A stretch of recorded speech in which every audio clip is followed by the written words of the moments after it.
Wake up, buyer payer people. It's a beautiful day. Go grab yourself another cup of joe and say hello to Jim and Michelle Rhoads on the Buy Here Pay Here Morning Show. Take it away, you two.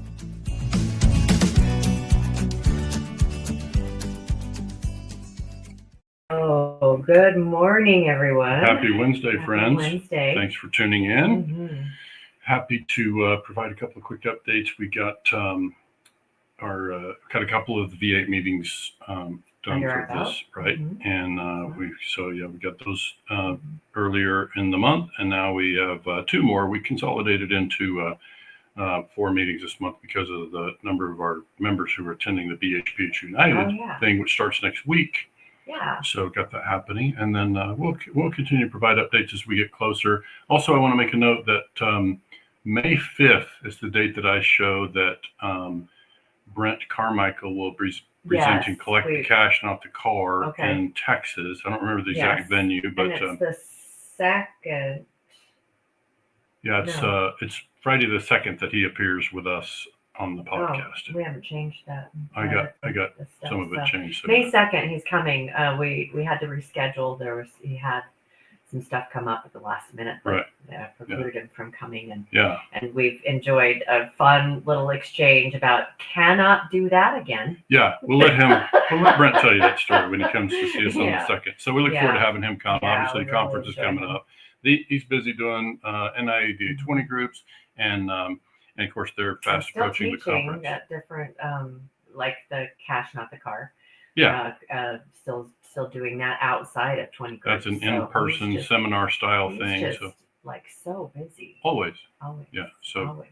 All good. Yeah. But happy to have him attending. So and then again, those of you who are thinking about maybe going to a conference and haven't, decided or whatever, we will be at NIADA's conference. Sure. We actually have a booth in the expo hall to talk to people about V8, to talk to people about White Hat Way, to talk to people about all of the things. Sure. And Jim is also going to be presenting and then giving some free tools on cash flow. Profitability and cash flow. Profitability and cash flow. So. Yeah, all good. All right. That will probably be related somewhat to our topic on Friday. We haven't announced the actual topic for this coming Friday, but we'll look for it to be around those topics. Yeah, we do a lot of math on Fridays. We just do you do a lot of math, period. Yeah, it was a big topic of our conversation last night in our V8 meeting. And so, yeah. Well, it's because you were so excited.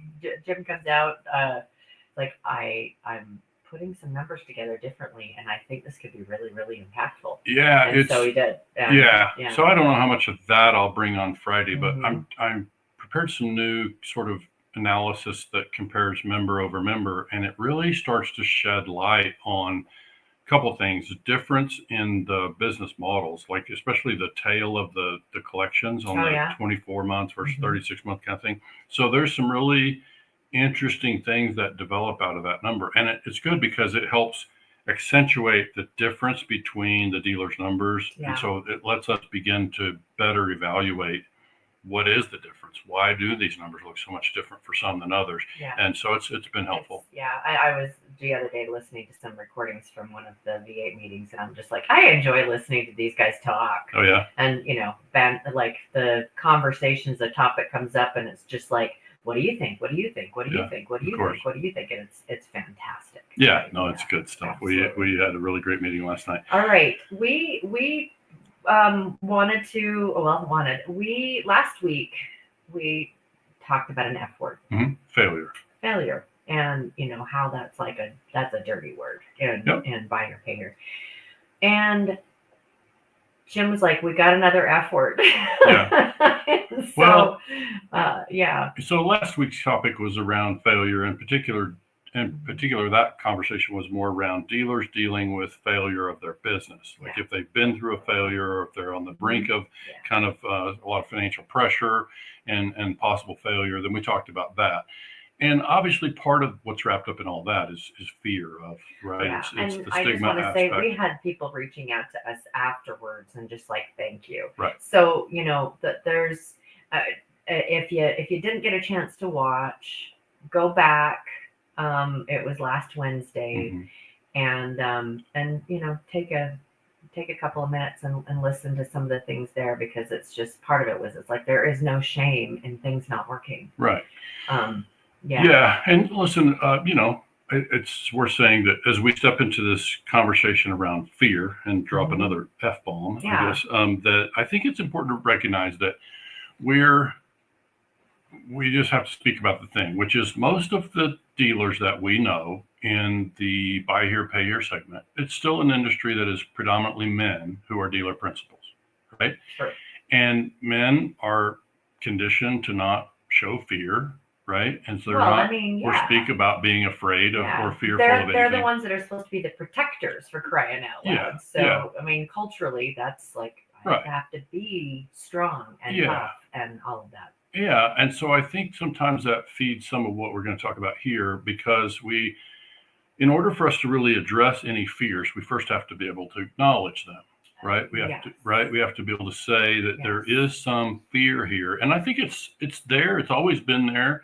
We just don't talk about it in that context. I certainly don't hear others talking about it in this context. So let's get to it. What we mean by, and Michelle and I have touched on this in the past, is when we talk about the word fear in this context of the buy here, pay here segment, for our listeners who are less familiar, this buy here, pay here segment of dealers who do their own financing. They provide financing on their own inventory for folks who are, often described of as unbankable, right? So that means that the customer doesn't have a lot of credit options because of their credit circumstances. They need an unconventional finance solution. So as a result, they're at a dealer who is providing them a financing solution.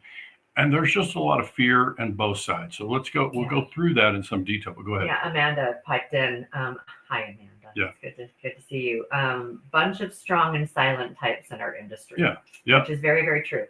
And unfortunately, and this is something, it's like we're bringing some of these hard topics to light because it's even strong silent means I can't talk about it because it would show weakness. I can't, that it's like these things, like where is our fear based, and fear in itself is a word that elicits weakness. It's like, it's when you hear I'm afraid of this. Yeah.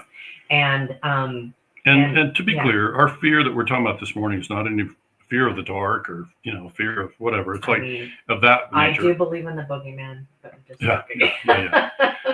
so it's really, in this case, it's more about the fear that exists between the dealer and the consumer. We can describe it initially as some level of discomfort, where people, let's back it up and say, okay, so this customer who knows they're in a tough credit spot, they know they don't qualify for conventional financing, they're at a dealer that they know is going to charge them a high APR. They don't know how the enforcement is going to go on the collection side. They've had maybe some experiences in the past, in this kind of a business relationship. So if we think about the lens of the customer looking at stepping into a new relationship and buying a car from a dealer, we all know kind of what the perception is across there. And now we have to think about what is the perception of the consumer themselves. Well, and as dealers, we find new tools, we find new ways of doing things to mitigate our fear. What tools are our customers given? Right. To mitigate their fear. Okay. We're just asking you, don't be afraid. And you mean tools for the dealer? You're talking about underwriting tools. Underwriting tools and all of those things. Sure. It's like it helps to mitigate those fears that we have, which, they're based in reality. Yeah. It's like the things that dealers are afraid of. That's one thing I think that we should just like setting the stage. They are based in real things. Okay. It's because emotions and those, it's the what is like, it's there, but do we have to be afraid of it? Right. And then the consumer's same thing. It's the consumer's fear is a lot around what the I've got it right here. CFPB is. Look at you. Nice. Good. You've got a reference sheet. I have a reference sheet because he's like, you screwed that up. I don't say. The CFPB is there to help mitigate the fears of the consumer, but and it's just, so it's an entity that's there. It's like, be fair. So how, fear is real. And it's something that dealers are always looking for ways to be able to have them so they can feel less fear. They're always looking for ways to feel less fear around this. And listen, Michelle and I are not psychologists. We're not here to talk about, but how that fear manifests from the customer side is, there's a myriad of different ways that shows up. I have, we love ChatGPT. Oh yeah. Yeah. Do you want me to go through how Not it yet. manifests? Okay. Not yet. I think the part that we really want to talk about is the part that when we just look at the wide lens and think about, okay, if dealers can start to see the customer experience through this lens of fear, they're afraid of you. They're afraid of all dealers in a way. And now today they're buying a car and there's some level of fear that may manifest in a number of different ways. And so I think we want to talk about that. And then when we talk about, let's look at the fear of the dealer side, looking at the customer, they're afraid this customer's going to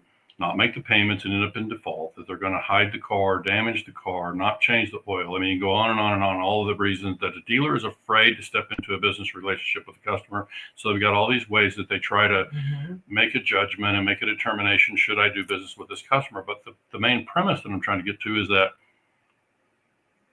both parties arrive at that meeting with the same they're different lists, but they both bring fears to that new business relationship. And so the concern becomes that it may cloud, the approach, right? So you can share what you have over there. I've got my screen ready whenever you want to share mine. Let me just read part of this. It says, fear plays a pivotal role in shaping the dynamics of the buy here, pay here customer-dealer relationship. Right. Amen. Since buy here, pay here transactions typically involve customers with limited or challenged credit, the dealers assuming direct finance risk, fear manifests on both sides in ways that can undermine trust, communication, and long-term success. Yeah. This is so white hat way, guys. This is so white hat way. Here's a breakdown of how fear impacts each side of the So I've got that on my screen if you want to share that. I've got the same thing you're reading on my screen if you want to share it. Excellent. So folks can see it. So you need to scroll down a bit. Impacts. Lack of trust in the dealer. A customer just has to have one or two bad experiences, and that has been undermined. Consumers often enter with skepticism, assuming the dealer may exploit their financial vulnerability. This is ChatGPT talk. This is not us. This can lead to guarded interactions and hesitance to ask questions or seek clarification, fueling misinformation and poor decision making. Yeah. Before we go further, let me go back and just read the prompt that I gave it.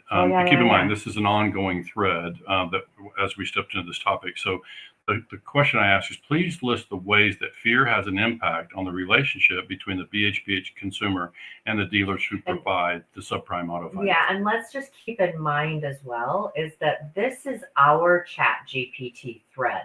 There is white hat way elements that we have fed into it, and it's learning based on white hat way principles. I will also say that it's somewhat validating that when we first started using ChatGPT, we could refer to White Hat Way and it could scour the web and all the other resources out there, and it pretty quickly understood what White Hat Way was about. Yeah. Okay. So fear and trust hand in hand, and I'm 100% agree with that. When we talk about White Hat Way and helping dealers become known, liked, and trusted. Right. Okay, so the second one, reluctance to communicate financial trouble. Right. Does this resonate with anyone listening? We've talked about this plenty. Absolutely. Fear of repossession or judgment. I don't think they're talking about like legal judgment, but being judged. Okay. Too. Okay. May cause customers to hide problems like job loss or temporary hardship instead of reaching out for support. The secrecy of this can escalate a minor issue into a major default. And we didn't specify here the difference between at the time of, so I think this is going into the account side when the customer's already been financed and approved and now, but I would say that this also, the reluctance to communicate financial trouble is why your customer doesn't want to disclose when you meet them that they've had a recent repo, or that they need wheels. Yeah. They're afraid that if they share that stuff with you Mhm. as a dealer, you're not going to approve. And so there's a fear element that causes them to withhold, and we should not be surprised. So our Yeah. process, this is what part of I've done in my coaching careers. I help dealers create a process that helps get past that. Mhm. So let's go ahead. Yeah. Okay, so the third one is feeling trapped. Right. And I'm just going to precursor that. I mean, when anyone feels trapped, they do not bring their best self.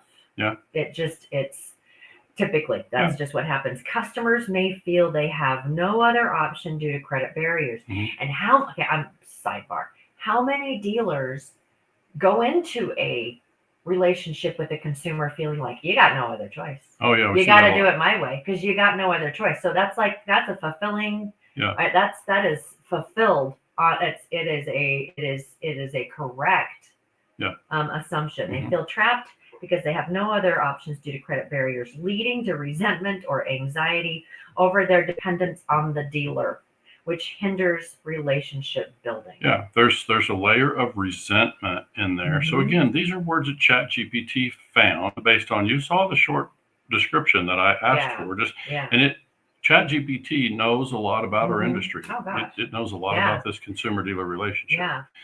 Fourth, and again, everybody listening is going to be like, yep. I just love how it can articulate the things. Yeah, for sure. Avoidance behavior. Fear of confrontation over missed payments or vehicle issues may lead consumers to avoid the dealership altogether, missing opportunities for repair, payment assistance, or education. Right. So I know, like, what we're giving right this minute is like, these are the what is, and we're going to talk about what you can do about it. Sure. Yep. How you can, because these are real. These are 100%. This is we talk about like who our client is. Our client is a dealer, but our ultimate client is a consumer. Sure. So, they're like super, super real. And then the last one on there is low self-worth or shame. Okay.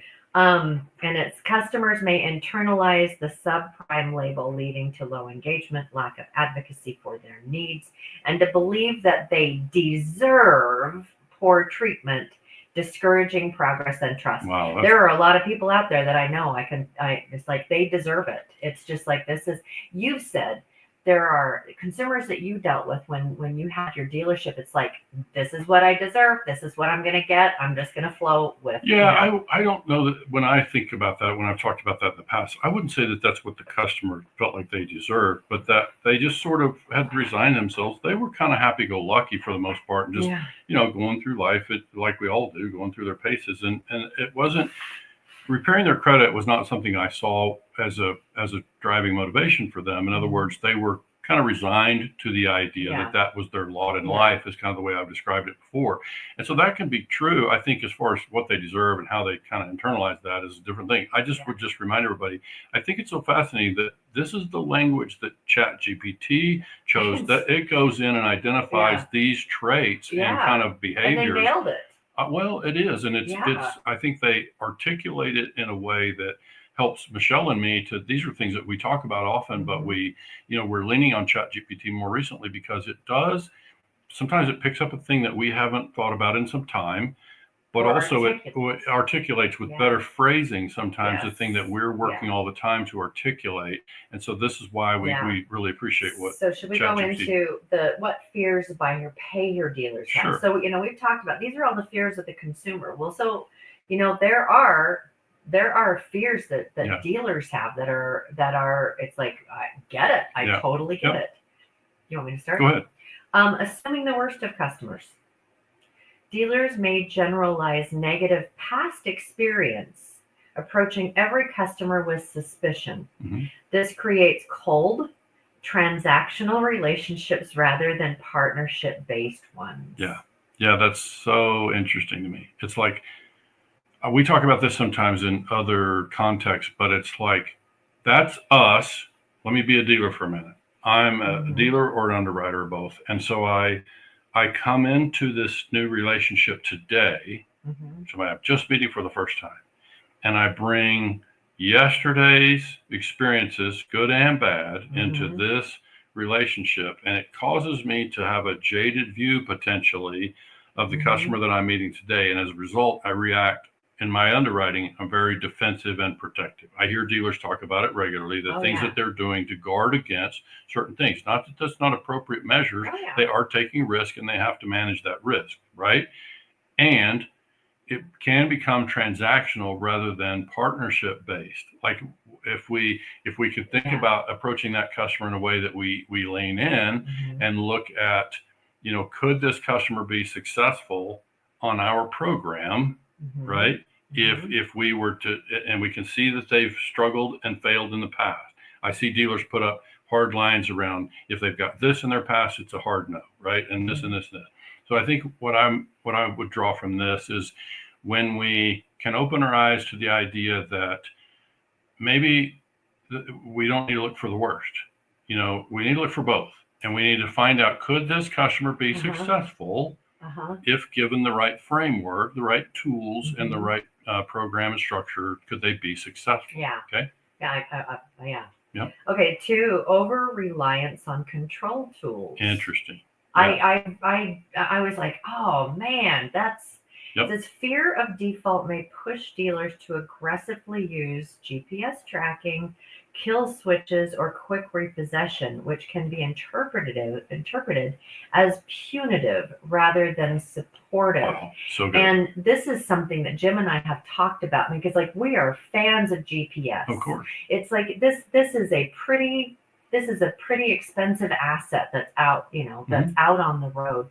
And so we're fans of that. Yeah. And, we've seen really successful programs where it's like the type of kill switch, or when you hear the chirp, it's a good reminder. Yeah. And, and it's kind of like that push and all of that. And so there's can be really good things. By the way, in that. ChatGPT has never heard the word kill switches from me. No. That's something it found by scouring the web. Right?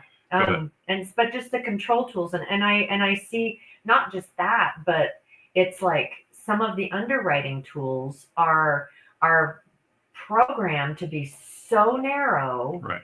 And we're still like jury's out on something. We've been like, we want to get more data. How good are these loans actually performing? Yeah.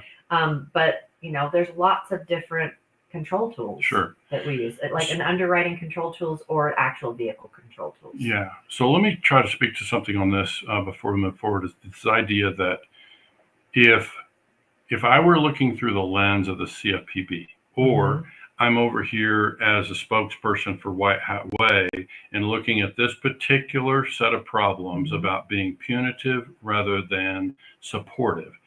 My question would be, and this is something for all of us to go back and look at, you dealers, collection supervisors, anybody listening to this, is like, ask yourself, in our protocols or our procedures and our policy around taking action against a customer who is in default. My question would be, what can you see in your records? Look at your logs. What can you see in your records? How much effort did you put forth as the collection agency? How much effort did you put forth in trying to resolve that with the customer before you resorted to repossession? So this is not a statement as much as it is a question of, can we show as creditors that we did everything reasonable to try to communicate with the customer? I think that's all that the CFPB wants. It's just like, are you doing everything you can? Because I can tell you that's all White Hat Way wants. Yeah. We just want to make sure, because customers are going to still hide, they're still going to default, it's still going to happen. My question would be, can we as dealers, because I always talk about, when I was a dealer, I wanted to know that I could sleep well at night, and it was, why is that a factor? Well, I just wanted to know that we had done our part. Yeah. And so what this says is, if we resort to punitive before we're supportive, then it just begs the question, how much did we contribute to the failure of that account? I think we have to be ready to ask ourselves those questions. Yeah. Because if we don't, and we don't sort that out, then we can sit in meetings and we can look at composite reports and we can say, our repossessions are high. But I think until we can answer these questions for ourselves, are we doing enough as the creditor to provide support and solutions? And are we communicating effectively and so that the customer doesn't run and hide. Just something it's an opportunity, right? The third one is defensive communication. Dealers may adopt a rigid or legalistic tone, fearing disputes or chargebacks, and this often discourages open dialogue and damages customer support. Customer rapport. Sorry. How many of us threaten legal action? I don't know if they'll threaten action, repossession. A legalistic, like I like the legalistic thing, like you're getting serious, which obviously there comes a time. Yes. But I think that begs the question is, if we get rigid and harsh, then there will be customers who respond to that. I think Tommy Brandis, great dealer, also the executive director of Marietta.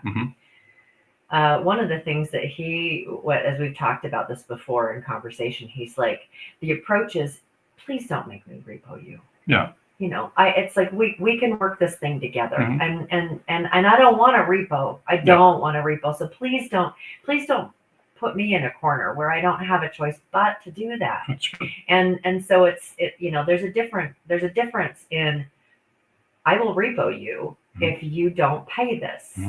Then please don't make me repo. Sure. Because it's something I'm prepared to do, but there is a way for us to get through this together. Right. Yeah, I think that it's interesting. It talks about chargebacks and maybe it's charge-offs. Maybe is what they're really going for here. Yeah. But I think the idea that it discourages open dialogue, and I would say that when it's been my observation, and the whole thing about punitive, and instead of rewarding the customer for good behavior, we punish them for bad behavior. It tends to be the norm. And my fear has always been, when we take that hard approach, yes, that approach will produce some car payments, but that's a very short-lived sort of solution. It gets a car payment in the door, but when we adopt that sort of approach, across a 3-year business relationship, there's going to come a point where the customer cannot perform on that, and the outcome too many times is going to be repossession. And so that's never the outcome that I would be looking for. I think most of our dealers don't expect that. So this is where I think we can, and this is stuff that is tricky because policies and procedures are pretty black and white. You can adapt policies to help you reflect a little more leniency, cooperation in policy. But that kind of ties back to what we talk about as philosophy. It's like philosophy is so important, all these things we're talking about. And I think in order for us to start to alleviate fear, and we can't always control what happens on the customer side, but we can have more control as dealers over what happens in our processes and our training and the culture that we create and how we communicate and how we navigate our own fears. And if we have to ask ourselves, and the math comes into play here, we have to ask ourselves, are we really committed to this customer success? Do we really want to see this customer continue to make their payments and stay in the car? Yeah, well, and it's we're always looking for, if we can move the needle within our portfolio by a percentage point, 2 percentage points in favor of success, just like run the numbers, how much better the strength of your portfolio, what you're collecting on your portfolio, actually what happens with that, and moving that needle is I think that there's a big part of like, let go of fear and let's do some things that really help a consumer let go of fear and be able to work with you and talk to you and become more open to open communication. Besides the actual mathematics that you're talking about, and again, I'm the numbers guy, but I want you to think about the scenario that you're my customer. I have an opportunity. There's something happens and I can repossess you this week or not repossess you this week. We work out something, get you back, and we have a conversation and we save the loan. So now you as a customer next week you're sitting at a lunch table at work and somebody says, I'm going to go shopping for a car.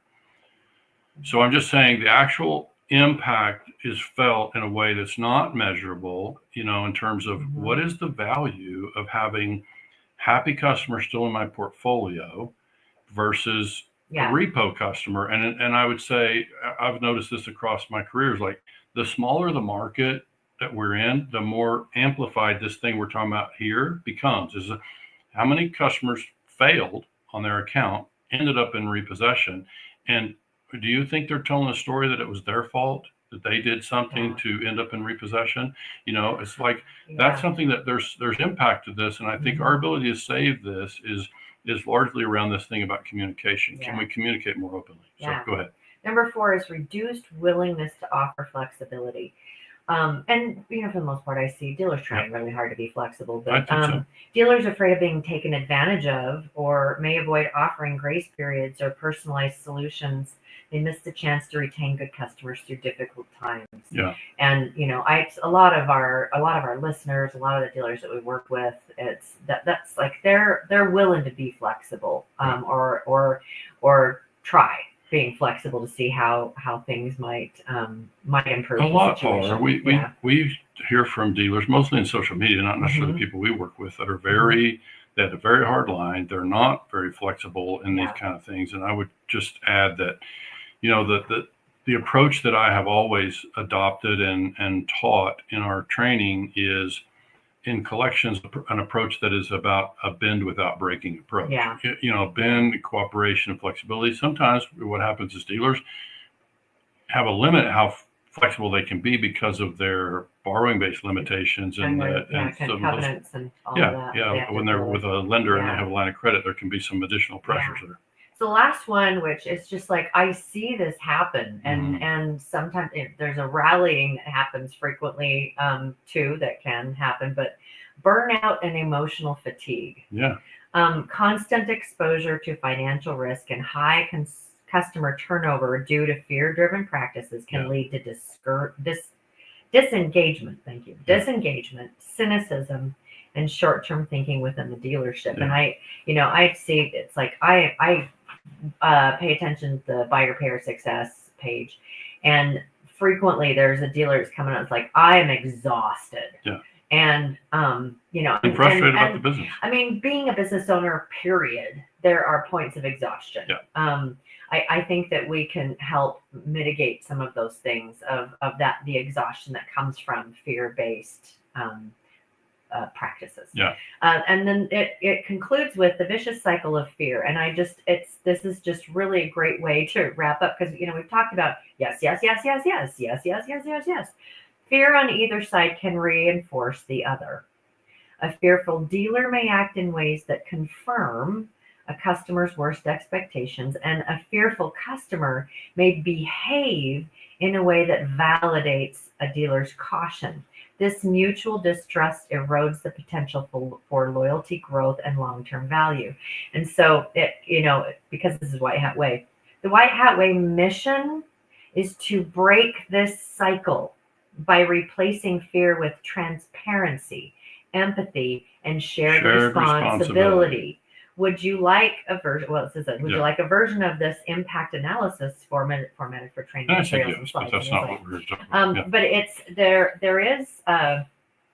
was a piece in there. It's like, how can White Hat Way and dealers like reduce this fear?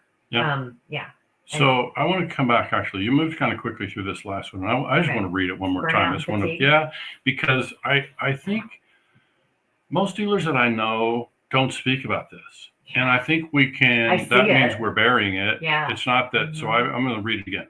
It says, constant exposure to financial risk and high customer turnover due to fear-driven practices can lead to disengagement, cynicism, and short-term thinking within the dealership. So it's not just the dealer, it's the team and the whole thing. It's like it spills over. All of these things with the fear of the buy here, pay here, assuming the worst of customers. I mean, it's like, I have sat and had conversations with salespeople that it's just like crap.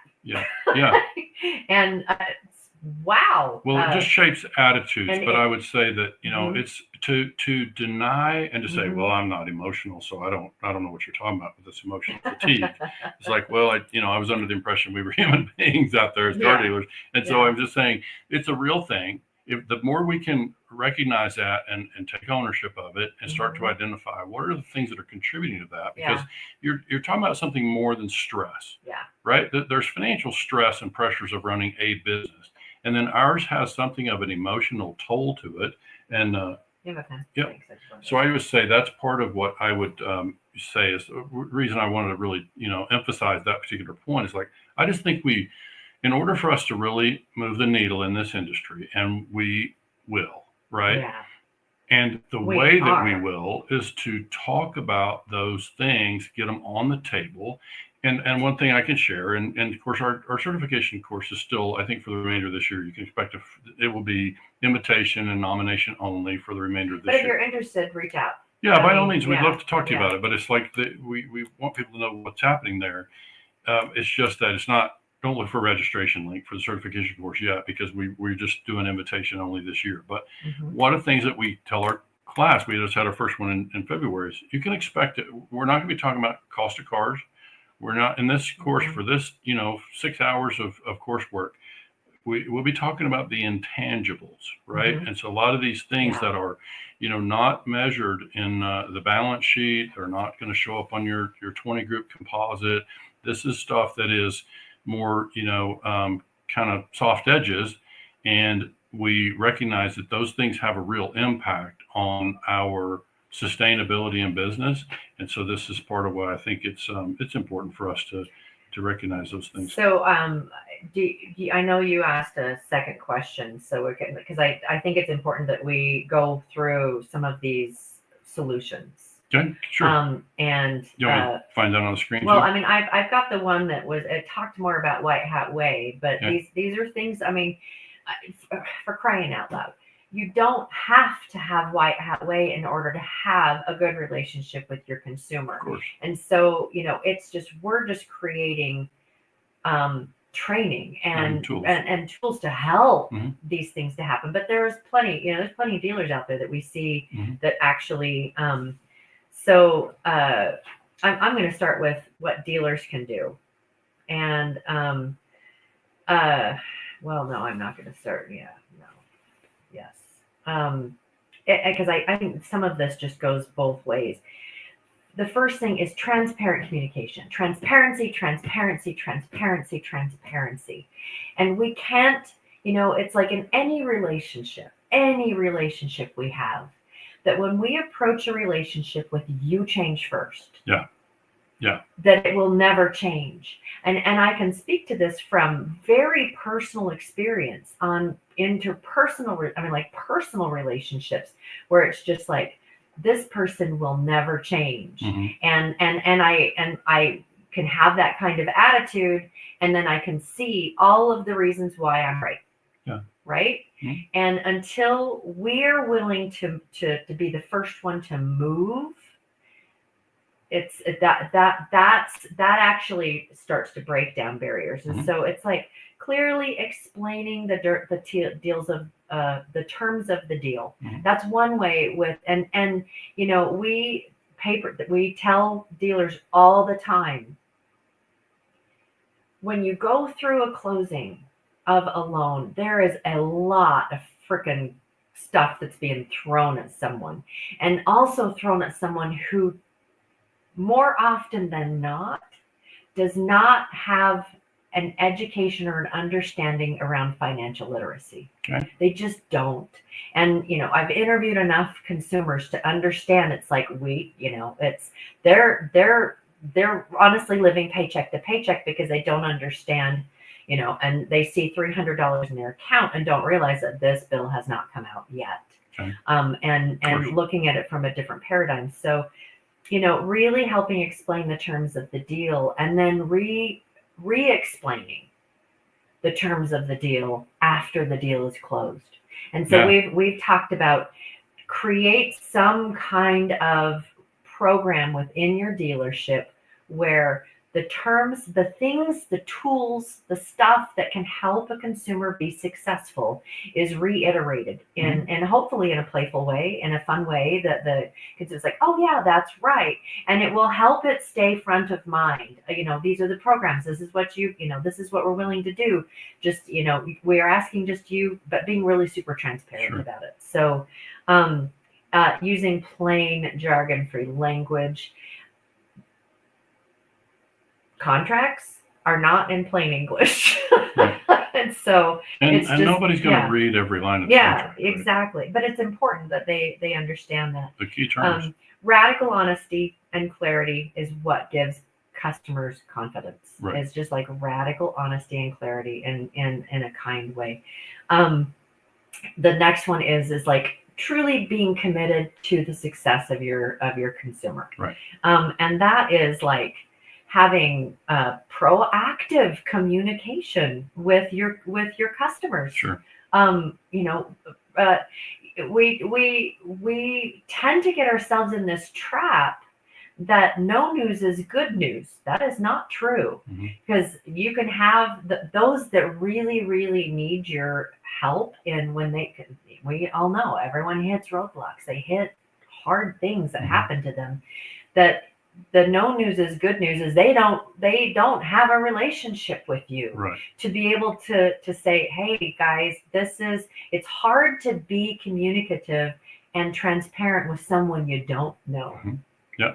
And if all you know of your consumer, your customer, is that they have auto pay and they pay every month, you're missing something that's really, really, it's like it can just add so much value to your repeat and your referral and all of that. Yeah. So just really being committed. So being proactive and having some personalized support, grace periods, financial literacy tools.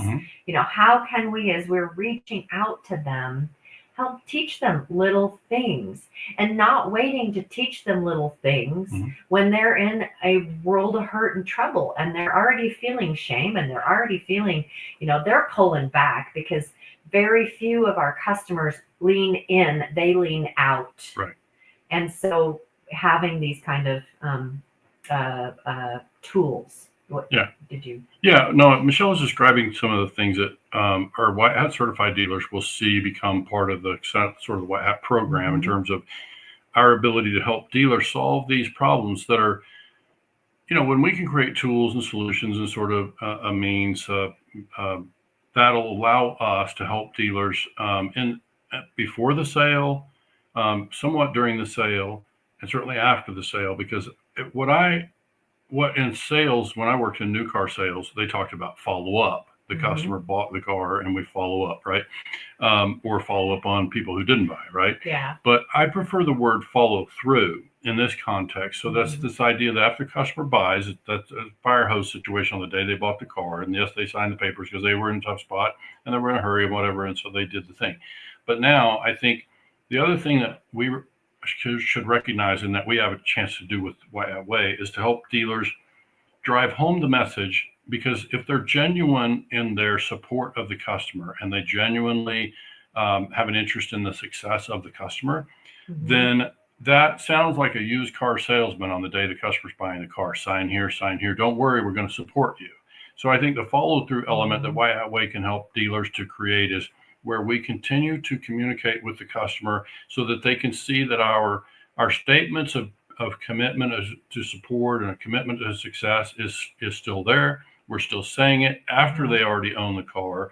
And now we have a chance to really reinforce and build on the relationship and the rapport that was mentioned, right? And what White Hat Way is building, and anyone can do this, but we're just doing the work because we know dealers are busy. And so dealers can lean in and step in on this, is one, creating a level of trust as a lead, and being able to nurture, like we can, here are things that you can do to improve your experience.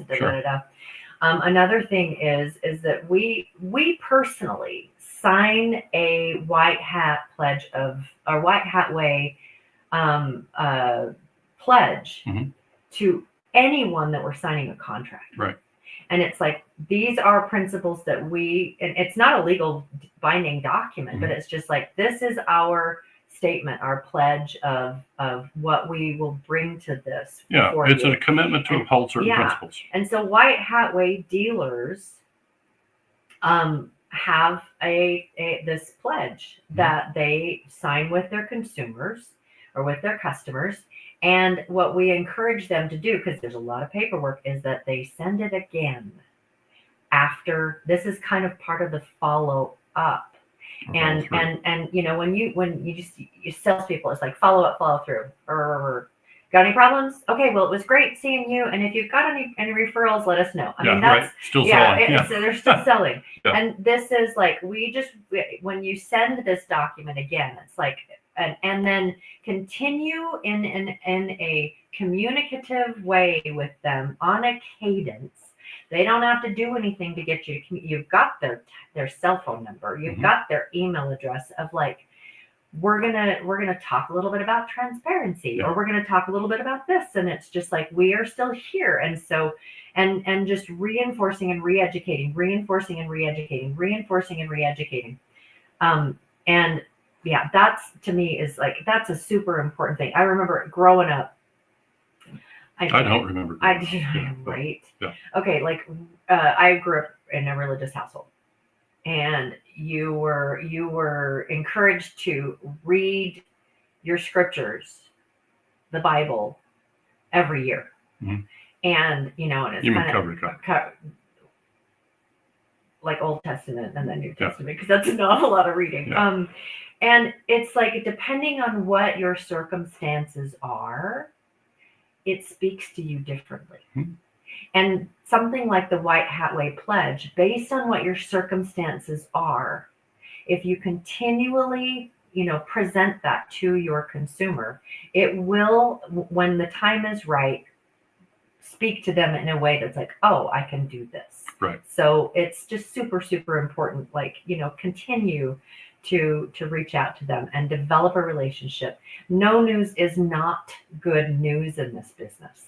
Not always. It's like, it's important to stay engaged. Yeah. And to not assume. Yeah. And we want the payments, and we're glad the payments are coming in. But next month, next week could be the time that we need to have some relationship and some equity established in that relationship. And so it'll be important for us to maintain that. And I would say that we've kind of skimmed over it, but I think it's relevant. We talk a lot about, in White Hat Way and on our White Hat Wednesday broadcast, we talk a lot about the subject of trust. And I would say it's not surprising to me that because of this fear factor we're talking about, that when a dealer meets a customer for the first time, there's low levels of trust on both sides. And I think, as you said, it's dealers are, in my mind, the ones to lead with this. They're the ones to step in and establish some degree of trust. And I think one of the things that was touched on here that I think doesn't also get spoken about enough, and that is White Hat Way is definitely going to be supportive of this mutual responsibility, shared responsibility. We think both parties should be prepared to fulfill their part. So it's not like we're asking dealers to do this, and this to take care of the customer. We expect the customer to do their part in order to have a successful business relationship. And we want to be supportive in that. We want to make sure that we have ways that reward and support the customer for doing those things. But the part I really want to get to before we close up here is this idea that, as a dealer myself years ago and a manager before that, I really came to believe in this idea that I want to start every business relationship with a customer from a place of trust. I want to do what I can before we hand over the keys. And I used to really, in training, I would talk about this, like I'm about to hand over the keys, right? And I'm in the final stages of approval. We're really close to getting the financing worked out for you. Just a couple of final questions. I see on your credit report this. Can you explain this? And now I just sit quietly and I wait for them to talk. Transparency and trust. Yeah, and it's really just stripping away the stuff. And because here's why that's important. And when I get that, when I accomplish that, instead of just ignoring the stuff and do the deal because it fits my check boxes and it's a deal, approve it, send them on down the road. Instead of doing that, when I sit and I have a conversation and I establish some level of trust between the customer, I'm just getting to a place where I want the customer to understand we're starting this relationship from a place of mutual trust. Okay. And I'm going to do everything I can to maintain that. Yeah. Okay. So that just means I know when I say that to the customer, I'm going to do my part to make sure that we're upstanding, transparent, honest, supportive. I'm going to do my part. And I can't, you touched on it some more, you talked about it here earlier. It's like, I can't expect you to be honest if I haven't been honest with you. That's not fair. That's never going to work in any relationship. It's like, I can't hold I expect you to always be honest with me. Yet I'm not being fully transparent and honest with you. It's like, this is part of where I think we establish a basis of trust, whatever that is required. And this is part of the thing that I think, as dealers grow, what I'm describing here, a really personalized sort of conversation and effort at the point of closing, some feel like they can't justify that. And that's not their business model. I think they can expect to see higher charge-offs if they're not able to, address this particular thing. And maybe that's their business model and they can live with that. I'm just simply saying, when we can establish some degree of trust with the customer at the beginning, and now it becomes easier to maintain, because my position on that's always been, if you're the customer, Michelle, and I get you to tell me about some of the ugliest parts of your credit circumstances, and you get honest, you come clean, and you share with me the particulars about your credit circumstances, and we still move forward, then now we're to the place where that there's really nothing you can't talk to me about. We're still doing business. Yeah. The moment that you can help someone to feel safe and being vulnerable with you, I mean, it does. That's a huge trust. And I just want them to be able to openly communicate with me and not be fearful about whatever it is that's going on. We can talk about it. And I used to also say personally, and I asked my managers to adopt the same approach. And certainly you can do recorded closings, video closings that can speak to this sort of thing. But I would say if I were recording a video for my own dealership or for a dealership that we were advising, the language would be in there to the extent of, look, there shouldn't be anything that comes up during the time that you're financing this car. If it's 36 months, 42 months, there shouldn't be anything that happens during the life of this loan with us that we can't work out together. Absolutely. As long as you communicate with us, we're going to figure out, ways to solve the problem together. And so they're going to have responsibility. I'm going to come forward and share in the responsibility, and we're going to work together to get through whatever it is. But if we can't communicate, we can't solve problems, right? And so this is, again, trust. We start with trust, and then we can work to maintain that. And we do that through making ongoing trust deposits throughout the relationship. And we just do that, and then it will likely be reciprocated. And we're closing up. The one thing that I one of the things that was spit out, and I was like, thank you, is humanizing the relationship. Yeah. And that's like a interpersonal thing, but it's also in vernacular that we use. So I'm going to start with the vernacular and go to interpersonal. Please be aware if you are referring to your customers as these people. Good point. Yep. Because that is a division. It's they are our customers. And I love this is because it's like our partners. Yeah. It's like our customers are our partners, because treating customers like partners, not just like numbers, can break the wall of mistrust. Yeah. Dealer teams can be trained in empathy-based sales and account management practices, which is central to the White Hat Way ethos. Yeah, good. Yeah, that's good.